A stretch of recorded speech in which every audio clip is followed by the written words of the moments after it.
네, 안녕하세요. 닥터오공TV 용주입니다. 이번 영상에서는 제가 이제 유튜브를 보다 보니까 코성형 부작용 줄일 수 있는 방법 있나요? 뭐 이런 거에 대해서 궁금해 하시는 분들이 좀 있는 것 같아서 코성형 부작용 줄이는 법, 예방할 수 있는 방법들에 대해서 제가 아는 선에서 설명드려 보도록 하겠습니다. 일단은 첫 번째는 저뿐만 아니라 모든 코성형을 하시는 선생님들이 동의하실 겁니다. 제일 중요한 거는 재료입니다. 어떤 재료를 쓰냐가 코성형의 부작용을 예방하고 예측하는데 가장 중요한 인자라고 생각이 됩니다. 콧대는 뭐 사실 이제 움직임이 거의 없으니까 이런 부분들에는 보형물 실리콘이나 이런 걸 좀 써도 되는데, 움직임이 생겨야 하는 코끝 부분에는 반드시 자가조직을 쓰는 게 부작용을 줄이는데 분명히 좋은 효과를 나타낼 수밖에 없습니다. 반드시 자가조직을 사용하는 것을 권유를 드립니다. 콧대는 이제 움직임이 없기 때문에 보통은 실리콘이 이제 캡슐에 쌓이면서 면역 반응으로부터 회피가 되기 때문에 크게 뭐 염증을 일으키는 빈도나 이런 게 높지는 않습니다. 그런데 이제 코끝은 다 연골로 구성되어 있죠. 그게 이제 코는 항상 충격에 노출되어 있기 때문에 그런 충격을 흡수하기 위해서 연골 구조로 되어 있는데, 그렇기 때문에 움직임이 많은 부분이라서 여기다가 이물질을 삽입을 하게 되면 당연히 그 잔 충격들이 이물질과 함께 염증을 유발하기 때문에 염증의 위험성이 높아집니다. 그래서 이 움직임이 있는 이 코끝 부분에는 반드시 자가연골을 사용을 해서 자가조직이 생착되도록 해야 나중에 움직임이 발생을 해도 염증 반응의 가능성이 줄어듭니다. 그래서 예를 들어서 이 코끝에는 당연히 비중경연골이나 귀연골 혹은 늑연골, 이런 자가조직을 사용해서 시술하는 것이 합병증을 예방하는 데 가장 좋고, 결국은 논란이 되는 거는 코끝까지 실리콘을 넣는다거나 혹은 L형 실리콘을 넣는다거나 해서 이 비주나 코끝에 이물질이 들어가거나 혹은 메쉬 같은 거로 이 코끝 구조체를 잡아두거나 하면 당연히 염증 발생 가능성은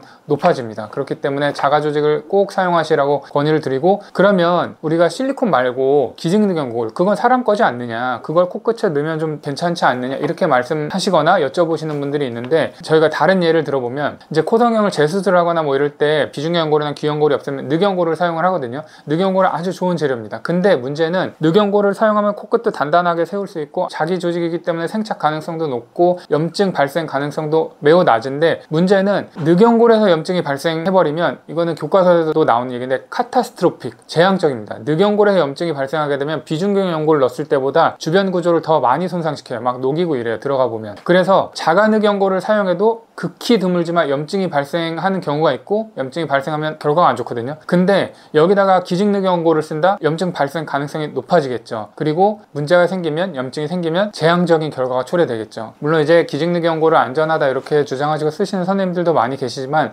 개인적으로는 기증늑연골도 코끝에 쓰는 거는 아예 사용하지 않습니다. 가급적이면 코끝 요만큼에는 반드시 자가조직을 사용하시면 분명히 부작용을 줄일 수 있는 좋은 요인이 될 수 있다고 그렇게 말씀드릴 수 있을 것 같습니다. 두 번째는 이제 수술 후 관리입니다. 수술 후 관리에 대해서는 저희가 영상에서도 몇 번 설명드렸고, 그냥 이제 간단히 몇 개를 설명드리면, 당연히 음주와 흡연을 삼가셔야 되고요. 저희 같은 경우는 이제 2개월간 금주 금연을 권하고 있습니다. 또 하나는 아까 첫 번째 요인에서 설명드렸다시피 충격이 가면 좋지 않습니다. 왜냐하면 자가조직이 들어가 있다고 해도 충격이 자꾸 지속되면 자가조직도 녹는 실, 인공실로 꼬매거든요. 그런 부분에 자꾸 충격이 가면 염증이 생길 수밖에 없어요. 그러니까 충격을 가급적이면 조심하라고 말씀을 드리고 싶고요. 6개월 정도 지나면 다 생착이 되거든요. 그때는 어느 정도 이제 충격이 좀 와도 다 문제없이 지나가는데, 자가조직으로만 했다고 해도 가급적이면 2개월 내에는 충격이 안 가도록 조금 조심해 주시는 게 좋고요. 당연히 저희가 이제 수술하고 나서는 뭐 일주일 정도 항생제를 투여를 하니까 그 약 잘 챙겨 드시는 거를 권유를 드립니다. 세 번째는 수술 전에 주의하실 건데, 수술 후 나올 수 있는 모양에 대해서 현실적인 기대를 하셔야지 너무 무리한 기대를 하시고 무리한 요구해서 무리한 수술을 하게 되면 문제가 생길 가능성은 당연히 높아집니다. 예를 들어서 초수술을 하러 오셨는데 코가 매우 낮아요. 근데 또 늑연골은 쓰기 싫다고 하셔요. 그러면 이제 자가늑연골을 쓰는 병원에서는 자가늑연골을 쓰자고 하겠죠. 그럼 거기서부터 이제 염증 발생 가능성이 높아지고요. 만약에 근데 저희한테 오셔가지고 늑연골은 쓰기 싫은데 자가늑연골은 저희는 안 쓰니까 코를 이만큼 가능한 범위보다 더 높여달라고 하면 비중의 연골을 사용해가지고 또 귀연골을 사용해서 앞에다 연골을 많이 이식을 하게 되겠죠. 피부는 더 그만큼 본인 코에서 나올 수 있는 결과보다 더 많이 당겨지겠고, 그러면 혈류는 더 안 좋아지겠고, 비중격 연골은 다른 분들보다 더 많이 텐션을 받겠고, 그러면 문제가 생길 가능성은 당연히 높아질 수밖에 없습니다. 저희 같은 경우는 환자가 비현실적인 기대를 하는 경우에는 이제 정중하게 수술을 거절하기도 하는데, 그렇기 때문에 수술하시는 선생님과